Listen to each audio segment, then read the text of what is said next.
اللہ فرماتا ہے جس نے میرے ولی سے دشمنی کی میرا اس کے خلاف اعلان جنگ ہے۔ یہ بخاری مسلم کی مستند ترین حدیث ہے۔ صرف جنگ نہیں، اعلان جنگ ہے۔ اس حدیث کی ایک حرف بھی کمزور نہیں، سند بھی کمزور نہیں، متن اتنی تگڑی حدیث۔ حضرت معاذ ابن جبل رضی اللہ تعالیٰ عنہ نبی پاک صلی اللہ علیہ وسلم کے روزے پر بیٹھ کے رو رہے تھے۔ یہ ابو داؤد شریف کی حدیث۔ حضرت عمر آگے کا روتے کیوں ہو؟ فرمانے لگے مجھے دو حدیثوں نے پریشان کر دیا ہے۔ ایک تو نبی پاک نے فرمایا چھوٹی سی ریاکاری بھی شرک ہے، اگرچہ شرک اصغر ہے پر انسان سے غلطی ہو ہی جاتی ہے۔ اور دوسرا حضور نے کہا ہے کہ جس نے ولی سے دشمنی کی میرا اعلان جنگ ہے۔ تو عمر مجھے کیسے پتا چلے گا کہ کون ولی ہے؟ حضرت عمر نے کہا بہتر یہ ہے کہ تو سب کی عزت کیا کر، سب کا اکرام کر۔ لیکن یہاں تو لوگ معاف ہی نہیں کر رہے۔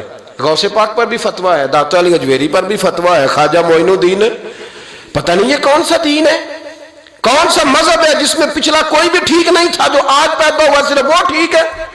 انڈیا پاکستان بنگلہ دیش میں یہاں کے نا حدیث کو چھوڑ دیتے ہیں کیونکہ انہوں نے اپنے بابے نکالنے ہوتے ہیں اس حدیث میں سے۔ اللہ تعالیٰ فرماتا ہے جو میرے ولی سے دشمنی کرے میرا اس کے خلاف اعلان جنگ ہے، اور میرا بندہ میرا قرب حاصل نہیں کر سکتا مگر فرائض میں پابندی سے، اور نوافل میں کثرت سے میرا اتنا قرب حاصل کر لیتا ہے کہ میں اس کے ہاتھ بن جاتا ہوں جس سے وہ پکڑتا ہے، میں اس کے پاؤں بن جاتا ہوں جس سے وہ چلتا ہے، میں اس کے کان بن جاتا ہوں جس سے وہ سنتا ہے، میں اس کی زبان بن جاتا ہوں جس سے وہ بولتا ہے، میں اس کی آنکھیں بن جاتا ہوں جس سے وہ دیکھتا ہے۔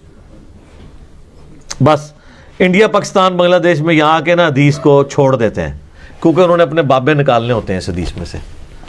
اچھا، اور یہ حدیثیں ان بابوں پہ فٹ کر رہے ہوتے ہیں جنہوں نے اپنے ناموں کے کلمے پڑھائے ہیں، جنہوں نے انڈیا پاکستان میں شرک پھیلایا ہے۔ مجھے بتائیں قرآن اگر ولی اللہ کی بات کرتا ہے تو اس ولی اللہ کی کرے گی نا جو قرآن کے موجود جب نازل ہو رہا تھا اس وقت جو لوگ تھے۔ قرآن میں کہیں لکھا ہوا کہ 1200 سال بعد فلانا ولی آئے گا، 500 سال بعد فلانا آئے گا۔ قرآن جب ولی کی بات کرتا ہے تو کس ولی کی بات کرتا ہے؟ صحابہ اور اہل بیت کی، جن کی کوئی کرامت نہیں ہے۔ شیخ عبد القادر جیلانی نے 12 سال بعد برات کاٹ لی، حضرت عمر نے کہڑی برات کٹی ہے؟ حضرت ابوبکر نے کچھ بھی نہیں کٹا، سب کہانی ہے جھوٹ۔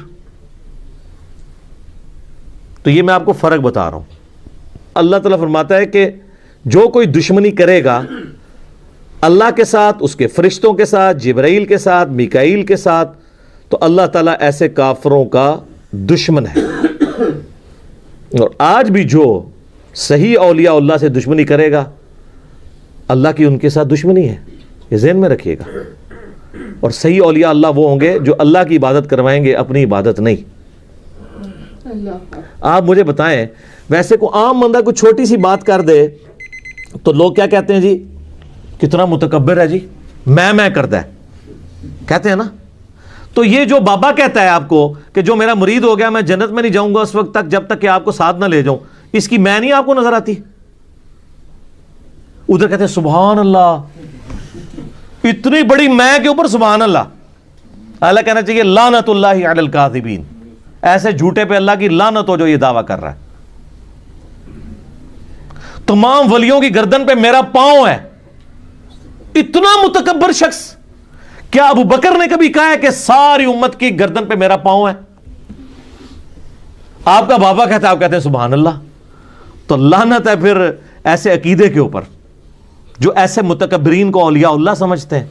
میں ان بزرگوں کو کچھ نہیں کہہ رہا، ہو سکتا ہے انہوں نے نہ کہا ہو، لیکن آپ کہانیاں کروا رہے ہیں کہ انہوں نے کہا ہوا ہے۔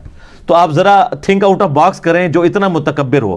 اب میں آپ کو بتاتا ہوں اللہ کے نیک بندے کی نشانی کیا ہے۔ بخاری مسلم دونوں میں ہے، اے میری بیٹی فاطمہ اس بات پہ نہ کرنا کہ اللہ کے نبی کی بیٹی ہو، اگر اللہ نے پکڑ لیا تو میں تمہارے کچھ کام نہیں آؤں گا۔ تو سیدہ فاطمہ تو جنتی عورتوں کی سردار ہیں۔ آپ کے بابے جو ہیں وہ تو اس قابل بھی نہیں ہیں کہ وہ ان کی جوتیوں کی خاک بھی لے سکیں سیدہ فاطمہ کی، اور ان کے اندر آکڑ اتنی ہے کہ میں اپنے مرید جنت میں لے کے جاؤں گا۔ تو تھوڑا سا مرنے سے پہلے اے مسلمان کر لے اس پہ غور۔ کتابوں کا خدا اور ہے، بابوں کا خدا اور،